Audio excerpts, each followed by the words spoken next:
Yeah. Streaming. Ready? Yeah, I am.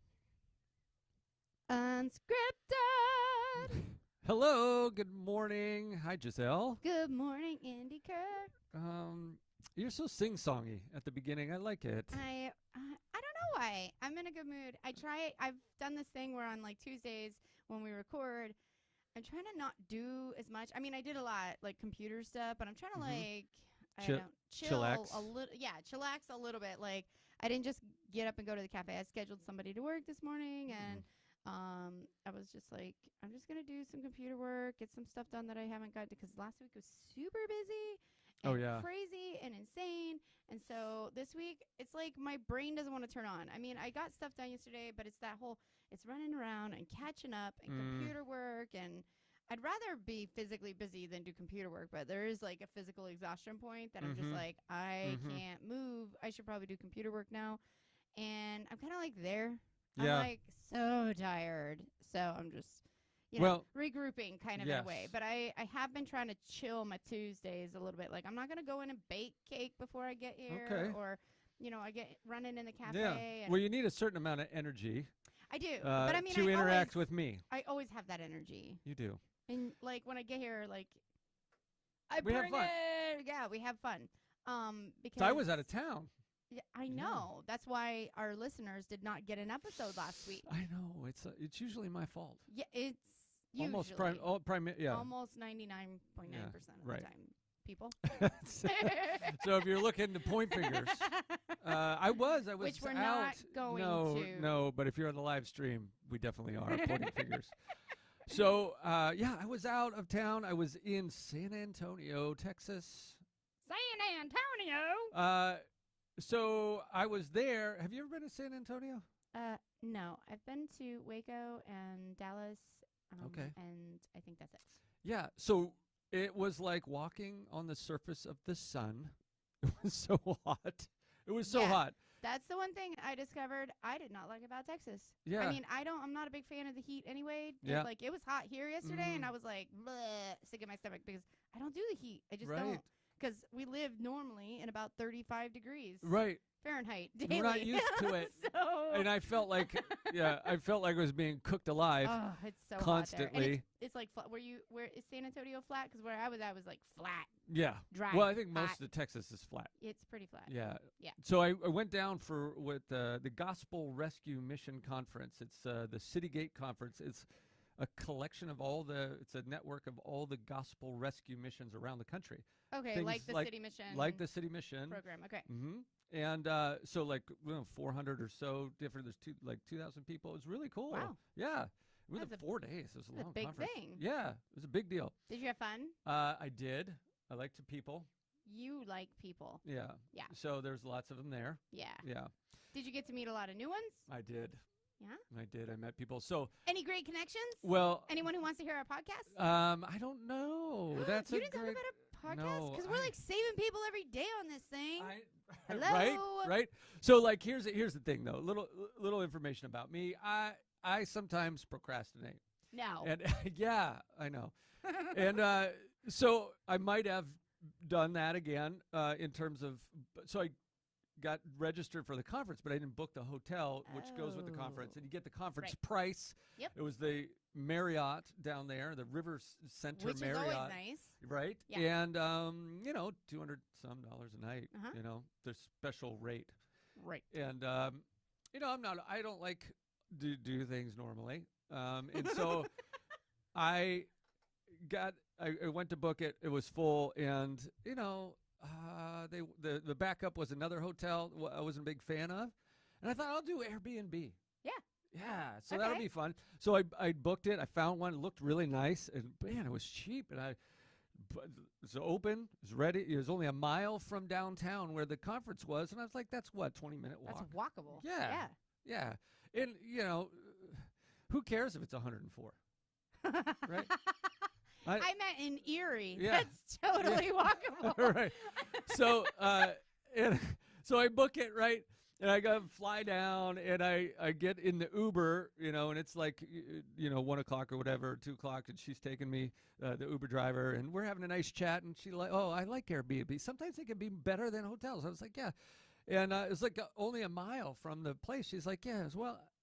I'm looking at it, and it says Wyoming Street. It's on Wyoming Street. And I was like, yeah. Well, Uh-oh. Wyoming Street's kind of like a pretty rough part of town. Oh, no. I was like, what? Really? I was like, it's so close to downtown. She's like, yeah, it gets bad real quick. And I was like, what do you mean? She's like, well, you'll probably be fine. Or you'll die. But I just wouldn't wander around at night. Oh, no. And oh, no. I was like, maybe the $39 rate a night rate should have been a red flag to me. But I'm like, I work for a gospel rescue mission. I'm totally saving them money right now. I am killing it. Can you believe this? And the pictures look great. I bet there was a lot of people to rescue there. It might have been an authentic experience. There was some bandit, like. Oh my God! How did it go? It was awesome.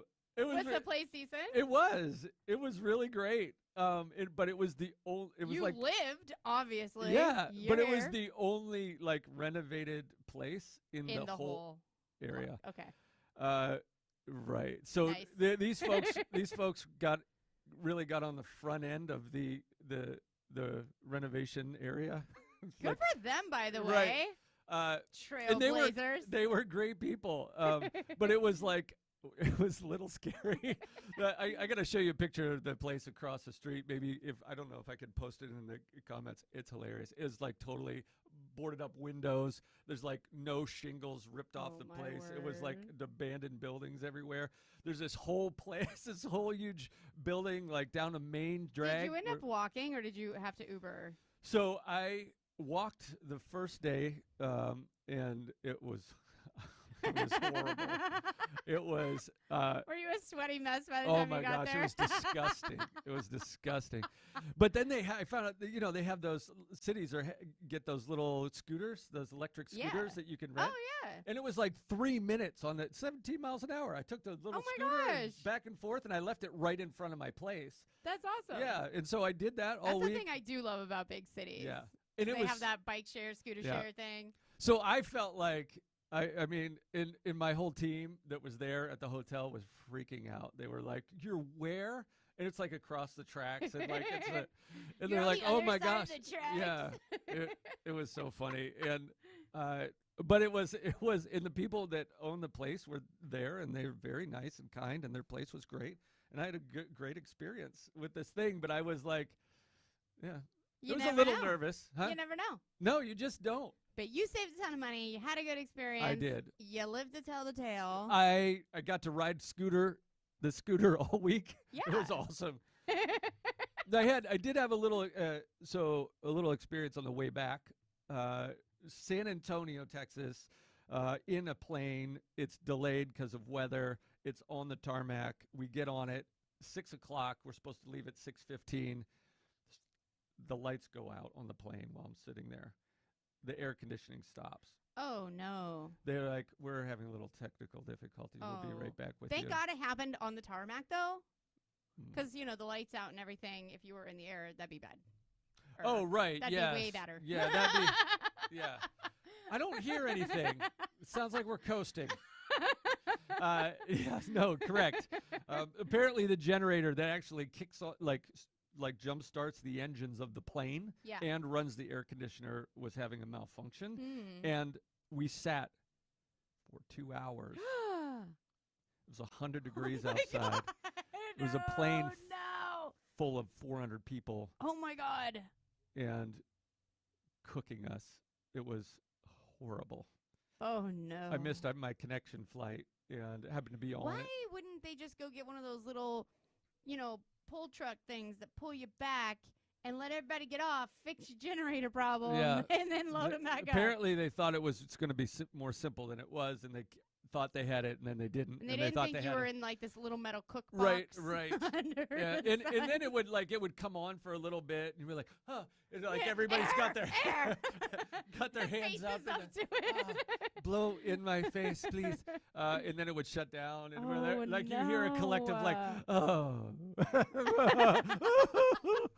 It was awful. It was awful. I was next to a really fun family, but like I had one of the board members of the mission was up front, so we, of course we miss our connecting flight, and it was the last flight out, so we have to stay in San Antonio.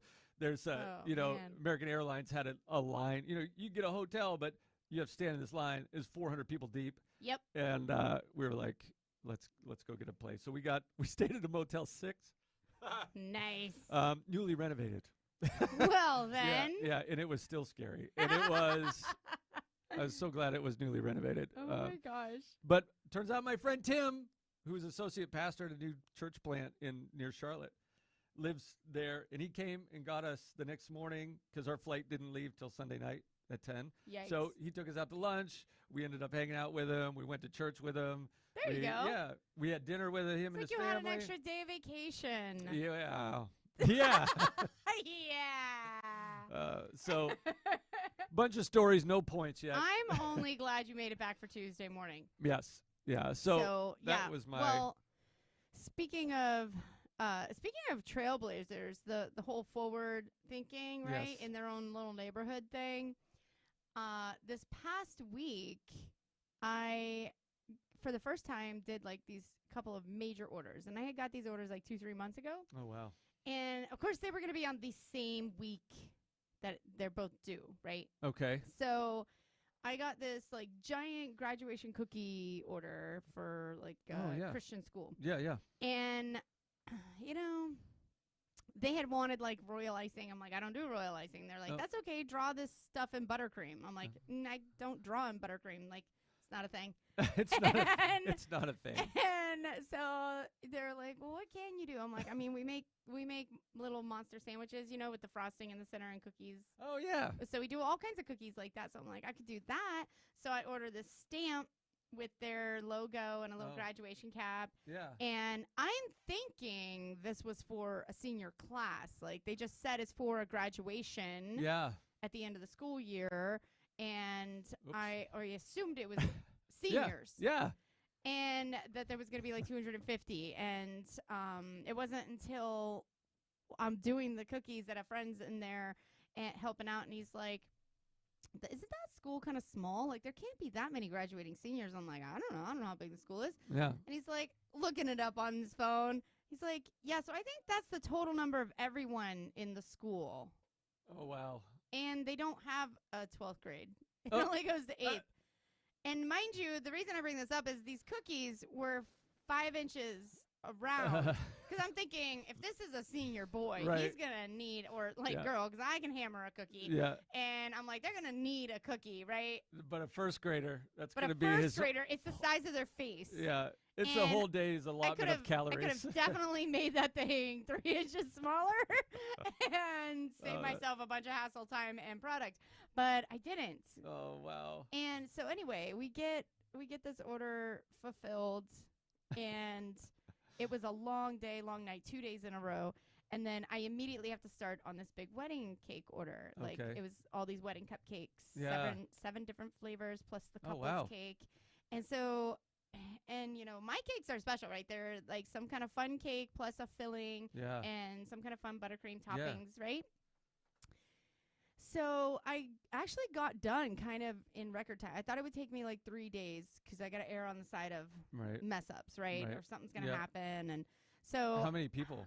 I want to say it was like 150 to 200 people because they ordered like 250 cakes. So they're like sort of enough for two for the extras. Yeah, yeah. And I just decided at the end of this, because I did make a mistake at the very end, and I almost destroyed 2 batches of cakes. And it was so close, but I caught it like just in the nick of time that I had enough cakes left to fulfill their order and fix it, like Oh, match the wow. buttercreams, and because I was getting so tired, Yeah. and it was like after 4 straight days of just 12 to 15 hour days, and I'm like Oh my at gosh. the end of it, and I'm like happy because I'm like, oh my gosh, I'm getting done sooner than I thought I would, and I might have 5 hours off tomorrow.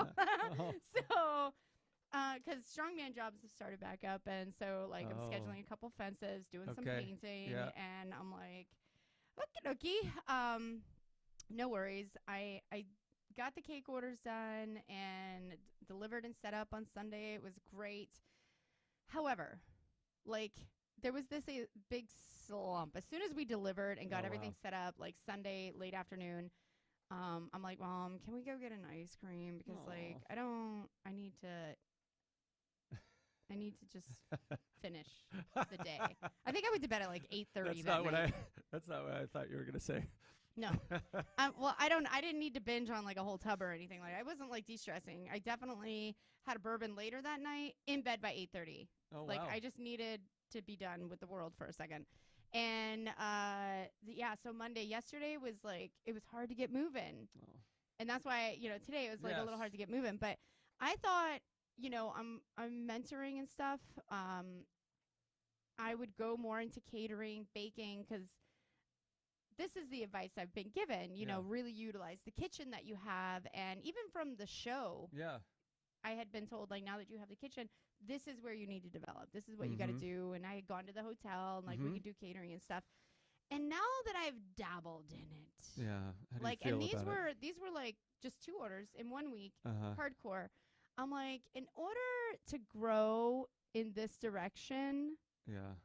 I have to deplete myself and exhaust myself. Oh. And I realized, although it might be good advice for someone who just wants to own a business and maybe Mhm. just grow that business, my vision is so much bigger, right? Yeah. I want an empire. So, But not necessarily a catering empire. not a catering one. And I don't want to just keep growing the size of my job expectations. You know what I mean? Right. I want to get working on the business, not in Yeah. the business. And because of the workforce environment that we're Yeah, in right now, right. it's hard enough to hire. Mhm. It's extremely hard to find skilled workers. And even if you can afford it, Right. because the wage expectation now is double, Yeah. almost triple what minimum wage is. Yeah, right. And I've always paid decent, but like the expectation on a non-skilled worker that I would have to pump months of training into who could Mhm. just walk out the door is like, there's no way. Like a small Yeah. business owner can't do this. Yeah. So I'm managing the costs and supplies of food right now. Oh, wow. Another unexpected Uh-huh. thing that's happened in the restaurant industry to kind of curb, like when I quoted these cakes and cookies, Mhm. like I said, it was 2-3 months earlier. Yeah. The cost of those supplies had gone up Oh, at wow. least 30 to 60% between those Wow. 2-3 months. Did it eat up your margin? Oh yeah. Oh, geez. Like, so the whole time I'm stressing myself, I'm making all this stuff. I'm like seething inside because I'm like, I'm not really making any money. For the amount of hours I put in, Yeah. I was making about $1.75 an hour. Oh my gosh. And Wow. I was like, why am I doing this? This is Right. insane. Yeah. But it's not like I had some contract, and if the cost of butter goes above 15% of its Right. cost right now, you know what I mean? Yeah. But now I have to think of that. If I get another order and it's 3 months away, Yeah. butter might be double the price that it is today. Oh my goodness. You know what I'm saying? Yeah. And we're talking a lot of butter at 250 mini cakes. You know what I mean? I It's a can- lot of butter. Yes, it is. The butter, the sugar, the chocolate ganache, the fruits, like Uh. all of that stuff significantly increased. Oh my goodness. Even the Well- packaging of the products, where I could normally get like 25 cents a cup, Yeah. they were about 75 to $1.25%. So what do people do like right now? Like, because I imagine if you're a business owner, I or don't know. They entrepreneur- cry, they Yeah. drink, they throw tantrums on the floor. This is what I do. I'm just guessing other Yeah. people do the same things. They try to they try to do things like meditation, but they end up getting a glass of bourbon instead. Thank you. So I bring that to point though, because I'm like, you know what? Thanks for the advice, and it's good advice maybe for the right Mhm. business owner or something. But for me, I'm like, And I was excited because I also was like, I want to start talking coffee subscriptions and maybe packaging product and stuff like that. That's the direction I want to head in. Yeah. And the guy that I was going to do that with, half his staff quit in a week in the warehouse. And he's like, so sorry I haven't got back to you, but I need to rehire, retrain. Oh my goodness. Because everybody has this wage expectation. You know, they're all making $15 an hour, but now they're like, we deserve 25 and either pay it or don't, because there's so many jobs out there. We don't have to stay here. And small business owners can't take that kind of hit, especially in one lump sum. Like, okay, the seven of you want $10 an hour wage increase. It's not going to happen. Like, while the cost of goods are going astronomical. Like, so eventually the economy will balance back out, but it's going to be a few years before that happens. Yeah, I've lived through another recession, a couple of them, I think. So you'll survive. I've been in business for one, for sure. So yeah. Oh wow. I'll survive it, and maybe the timing of what I want to do isn't going to be exact. But I did decide, going through this past week, what I don't want to do. I realized that. I don't want to be, I'm tired of being exhausted all the time in business. And I'm used to working my butt off 7 days a week. And my amazing boyfriend is trying to train me into, like, it shouldn't be like that for us anymore. Because he's been like that too. And he's like, we need to just relax after 7 o'clock at night and stop working. And we need to find at least some time on the weekend to chill or go do something else. And I'm like, I agree. Like, I'm tired, and I'm tired of being tired. Right. You know, sick and tired of being sick and tired. Yeah. And last night he's because I was like, well, I still have a couple things to do, and he's like, or you could just rest and be more alert tomorrow to get more done. Yeah. And he's right. Yeah. He is right. Scientifically speaking, that's the thing. Right. You can get more done if you just stop doing things for a little while. Rest. Yeah. There's a really interesting chart John Maxwell, leadership guru, has in one of his books. I think it's the 21 Irrefutable Laws of Leadership. That at the beginning, you know, there's this chart in, like, your ability to lead or your influence on one segment of the chart, on the, what is that, the x-axis or the y-axis? Sure. And the other one going across is, you know, how much work you do.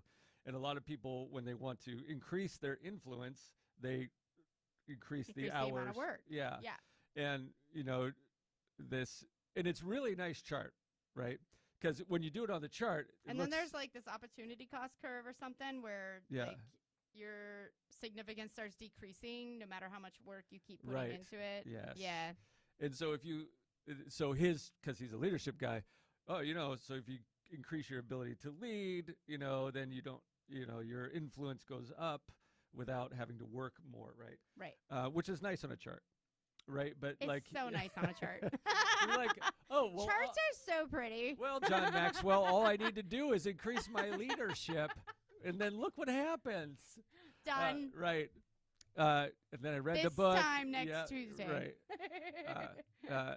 But the point is, to your point, is true that what you want to do has to be scalable. It has to involve. If you did go that route with catering, right, you have to get somebody who actually enjoys and wants to do those things. Yeah, and I realized, having never done that before, I've only done small orders and stuff, you know, just a little birthday cakes and things like that. And that's kind of fun. It changes up the day a little bit, but I'm like, oh no, this is I almost made a crucial mistake that could have just messed up this couple's best day of their entire life, of their union forever. Like, I don't want that kind of pressure. And you don't you imagine that on like all the time, right? That, like, no thanks. That's what I'm saying. I'm doing this one time, and like I was a little more stressed out about the cookies until I found out it was like 8-year-olds. But then I was like, yeah, just put sugar in it. Sugar, it's make it fine. blue. It's gonna be great. So that was maybe unnecessary stress at the beginning of the week, but it's you know, the organization that ordered. But if you don't learn, like, man, that's not where. I learned I can handle stress, but some stress is worth it to me. It's worth the payout. It's worth the time I invested. Maybe what the satisfaction I get from it. Right. The more you enjoy something, the more you are satisfied. I like making cake, right? But I don't want to make cake with such high expectations and pressure put on me, because if I mess up in the kitchen, Yeah. I'm like, cool, these are the cake bites for next week. Right. You know, no big Right. deal. Right. We have I cake always bites turn at- a mistake into, when my fudge Yeah. doesn't set, Mhm. we now have peanut butter fudge pie. Yeah. Like I Got can make it. mistakes into things, and it's just not a big deal to me. Yeah. But the pressure of it has to be perfect, Right. because And there's no other option. yeah. And when you're not. and I'm in a time frame, right? Mhm. And I only have so much time. So if I Right. make a mistake, that I So what literally had to direction plan are you an going extra then? day. So I decided, I was like, wait a minute, this made me do that step back, like, whoa. Yeah. I wanted to open a coffee shop, not a bakery. Yeah. I did not intend to bake my own products Right. ever. Yeah. It wasn't a part of my plan. Oh. I wanted to source from local bakeries, Yeah. which was difficult because the first 2 places that I started sourcing from closed their doors in Yeah. less than 8 months. Right. And I'm like, okay, they're not making the things I want. So then I had to try and go to people to just get whatever I could, to Yeah. just have product in my store. Yeah. And some places didn't want to sell in my store, and some places I didn't want to sell their products because Right. it wasn't A to good fit, my yeah. expectation, Right, or right. it didn't, fit what I wanted to sell.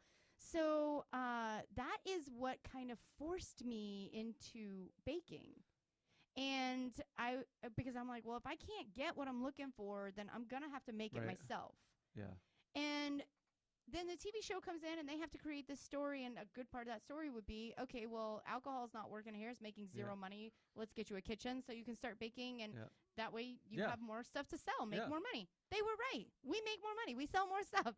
However, even though it gave my mom a full-time job, I discovered I don't want to be a baker full-time. Right. I Yeah. don't enjoy it enough to want to do that with my life. Right. And then having this experience and not really having had a chance yet to experience what would catering look like. Yeah. And that's just 2 jobs in 1 week, right? Right. A lot of catering places have 7 places in a week. Yeah. And so I was thankful I got this experience, because it refocused me back to, you know what? I wanted a coffee shop. Yeah. I wanted to sell coffee. I want to sell beverages. I want to sell experiences And you can in make my coffee shop. That's and you can what make money on stuff focus that other on. people that you get from other people, and they do all the baking. Yeah. Yeah. And so I'm like, you know what? With what we have in our shop, I can do a little bit of the baking. I really only need to do that 2 days a week. Yeah. And my mom, she bakes, well, whenever she wants, as much Right. as she wants, or Yeah. as little, And whatever. that- But she is capable on her own of, and for me to be able to pay 1 baker is enough Yeah. to just maintain what I have. In order to take on catering, I'd need like 2 more staff. Yeah. Yeah. Yeah. And it just doesn't add up. Financially speaking, that doesn't add up. Right. Even if it wasn't me and I'm like, oh, hire that out. Mm-hmm. I would make no money in the Mhm. cafe Yeah. to hire 2 more bakers. So, and I know, like, oh, take on more jobs. It's a rough market right now, right? Because of inflation and everything. if you don't want to live under that kind of pressure, I don't. so like you can do the baking in your own shop, focus on what Yep. you're doing. So that was streamline- exactly it. I'm Yeah. like, I want to focus on my store. This Yes. is what I wanted, was my coffee shop. and I have it. I have it. And- I'm going to do the things that promote more people coming into my Mhm. shop. What I need to do is Yeah. sell more coffee, sell more people meeting here, Mhm. sell The experience. families coming to enjoy the patio. I need to sell what I have built. Mhm. You know, And that's yes. what I'm focusing on all summer. I'm going to what I had intended with the Mhm. backyard space when we got Right. it open was I want fundraising events and Yeah. fun things on the weekends Yeah. and stuff like that. Not that I have to continually come up with Right. and manage but other people could take advantage of, whether they're renting the space or they want to have fundraisers. Yeah. They pretty much do all the work, and Yeah. I open up my space for them. Right. Come That's and try perfect. and make money. Like, Yes. that's and that helps my community, and that Mhm. keeps me connected to the community. Yep. So this was it was a exhausting week, but it was an eye-opening week. Yeah. I'm glad it happened because it helped refocus me back into, you know Mhm. what? I'm making enough money, right, to survive, and I can grow and build if I just focus on what I That's so intended good. originally That's for my business. so good. You know, we were Yeah. one of the things that we were at this conference. We were talking about mission drift and how, you know, organizations missions with a mission often drift off of their original intent, and how it's easy to do because you're, chasing, for nonprofits, chasing the funding or whatever that. Or even like I said, I had advisors telling me, right. this is what you should do. And they're not wrong. You can make money and you Right. can grow that way. But we were But what just if you don't- talking like a couple weeks ago about, but if you don't love it, Right. and all it does is suck the happiness from your soul, Right. why Right. are you going to do it? And You have no like, happiness I left. have no happiness left. So, and not that I like love growing plants and stuff, because I don't really enjoy having to take care of the garden. Yeah. I love gardens, Yeah. being there. Oh yeah. Me I don't too. really want to I do love the work, existence of gardens. but that work in my mind Yeah. builds me money. Yes. Because so many people come out to see the garden, especially when it's in bloom and the butterflies are all over it. So Who doesn't love butterflies? it goes back to the experience. I'm Yeah. like, I may not Building love an- gardening, but I love building the experience for people to Yes. come and enjoy my coffee shop, Yes. and that is part of the summertime experience. That's so I'm good. okay with that part of it. So it was interesting because I was thinking about it in terms of my business. One of the things that I've done with the coaching business is, as a certified John Maxwell coach, I can do like all these different things with all of his materials, and the offering that I could give is very broad. And I realized but I don't want to. And nothing against John Maxwell, I just don't. I don't want to do his stuff all that much anymore. Right. That's just not I do this Crucial Conversations seminar that I love, that I find the impact of that is so great. And I love teaching the material because it was so impactful for me.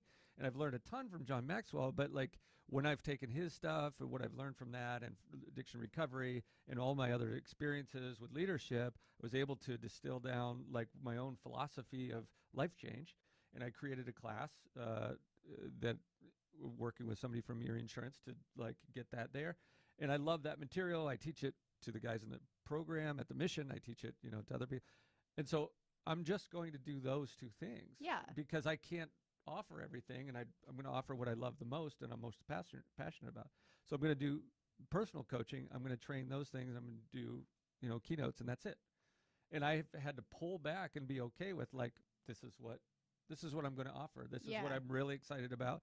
This is where I'm going to bring the most amount of impact. I don't have to offer everything. Right. And like you were saying, as far as drifters, it's so easy to drift. And it's not like you make this sudden turn or, Nope. Pivoting is important in business if you're Sure. totally nosediving. If something's not working, if you're not, But we tend to drift okay, I'm going to get it more into merchandise. And then I'm like, this isn't the kind of merchandise that's selling here. So it's that drifting effect that you want to make more money and you think you're just kind of maxing it out right here. And so you do tend to drift. You try so things. that and sometimes things will work out, but I think with a clearer focus of this is what I wanted to build, this is what I wanted to sell. Yeah. If I start packaging product, that's still in line with my Right. original intention. Uh-huh. It's another revenue source, but it's still in alignment. Yeah. So I think there's to try and not drift, to just find what's in alignment with your original mission, your original intention. So let me ask it this way, the question this way, does it, are you, because you like new ideas, and you like starting things, because we've talked about that. Well, but, and like I was saying, trailblazing. Yeah. I went just like your Airbnb. I Yeah. went into a depressed neighborhood, buildings falling apart everywhere, and well, it's the poorest zip renovated code in the United my States. building before It's anyone else literally did. your Yes. neighborhood is the poorest Yes. zip code in the Yes. United States. And I'm like, no problem. Yeah, We're got going to this. put a coffee shop here, and we're the only coffee shop with a big outdoor space with a parking lot It's in beautiful. any It's of so downtown. great. Go to Tipsy Bean. So, So- we did that with that intention. Yeah, and so but as your process is kind of like you try new ideas, new things, new revenue sources, and feel out what works, what you enjoy about it, and pull back to your mission. Does it fit? And that's your process, right? Okay, Yeah. catering. Okay, but I made $1.75. It's, Right. an hour. It was a lot of stress. Not sure I want to go that direction. Nope. Other people can go that direction if they Yes. want. We'll let them do it. Yes. Right. And you're pulling back and reorienting, and I think that's, you learn, you grow, you readjust and you come back to mission. Yes. What is it you want to do? And I think it's beautiful. Yeah, and I can change things up in the cafe, like what we offer seasonally. And I've had to change things like, okay, what can we make that's more cost effective, doesn't take as much time, doesn't take as much product. Yeah. It's still going to taste amazing. Like, how can we keep simplifying but still producing something that's exceptional Oh, that's so and good. that people really love and enjoy? And it's possible. It's Yeah. possible. We're doing it. And I think if I just, stay the course and continue focusing on what my original intention was, because even that intention going into this neighborhood and helping revitalize it was part of that original mission. Right. And this summer, like, things are starting to blow up with finally 5 years later, it just like happens all of a sudden. All these projects start coming into place. And so we've got a lot of that going on. And I'm like, you know what? It takes 5 years to become an overnight success. Yes, exactly. Every, singer out there is like, for 20 years, slaved away, and then I was an overnight success. So I want to be able to sit back and appreciate all the years of work that I've been putting into this and allow that to just kind of start developing as we get to finally see the murals go up and the lighting project's going to happen. There's so much cool stuff that's going to happen in the neighborhood. So I'm like, I'm excited about it too. I don't want to say chill out, but like be present. Oh yeah. Rest for a minute. Be present. Namaste. Namaste. Exactly. And so that's what I'm doing. I've decided to just run a coffee shop. Yeah. Which is oddly similar to how I started. So like that's awesome though, and I would love to hear from people. Whatever you're doing, do you feel like you're drifting away from your original intention with your business or your sort of your life mission? What have you, what were the experiences where you learned that, no, that taught you like I was headed in the wrong direction? I'd love, as long as you're aware of what's happening, you can make those adjustments and be like, oh, that sucked. I shouldn't do that a lot anymore. And as long as we are making those adjustments, and if you have someone to hold you accountable, like I told my mom, if I ever take another custom order, slap me and tell me to cancel it. Right. And she's like, I'll just tell you. I'm like, no, slap me. No, I need a hardcore reminder. All right. Punch me in the face. It was painful to go through. I need a mark to remember maybe that. Tell somebody so they can hold you accountable. Yeah, don't ever let me do that again. So where do you need to shift, or have you shifted in your business or your life? Or undrift.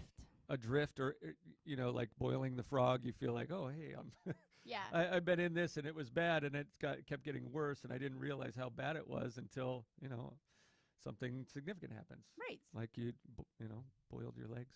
No, that was really weird. That's super weird. Yeah. Don't boil your legs, folks. What he meant was, like, instead of me selling jewelry in the coffee shop, maybe sell French presses, because that makes sense. Yeah. So here's a statement I heard. You can do anything you want in life, but you can't do everything. Yeah. And I love that because Truth. Facts. Word. And then was it Marcus Buckingham? He says, oh, Marcus. I just love Marcus. Yeah. He's a great guy. Yeah, so Marcus. This statement you'll love. It's so Marcus. Figure out what you don't like to do and stop doing it. And it's the other side of the coin. So check. I was just sending that quote to my clients. I was like, figure out what you and figure. It seems so stupid and simple. Like, just don't do what you don't like to do. Which isn't always completely possible. Maybe but not always simple, but it moves you in the right true. direction. Figure that out. Sometimes you got to hire that if it needs to be done. It took me doing it to realize I don't want to do that. Right. I just don't. I'm going to stop. Story of my life. I'm trying to stop doing the things I don't like to do. So stay focused. I think that's it. Nice. Yeah. Good work. Yeah, that was great. I love how you always say, you're like, I don't have anything to share. I know, I'm like, nothing And really then it becomes happened. Wait a minute. all about you. How did I'll that start with happen? a stupid story, and then it gives you I was like, oh yeah, that's right. Something Andy. dumb happened to Andy, Step and aside. Gisele has all the business information for you. Thanks why for we're joining here. us. Same bat time, same bat channel next Yes. week if Andy doesn't cancel on us. And that's our mantra. Love you. All right, peace out, guys. See you next time.